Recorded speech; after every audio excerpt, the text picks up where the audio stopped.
Welcome to Sweet Life Beat Life. We hope this video helps. You start by getting power and signal right away.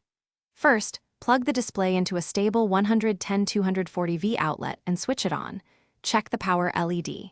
Next, connect your content source via HDMI, DisplayPort, or Ethernet and label the cable so you know which input you selected. Once done, open the display input menu and choose the correct port.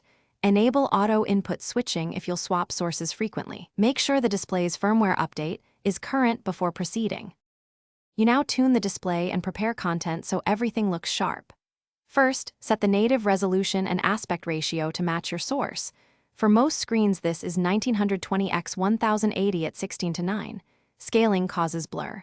Then adjust brightness, contrast, and color profile. Use a preset and tweak white balance if needed. Once configured, load your media onto the player or USB, cue playlists, and run a full playback test to verify transitions, audio sync, and that you finish by saving configuration and validating long-term operation. Save all settings, create a playback schedule, and enable remote management so you can update content without physical access.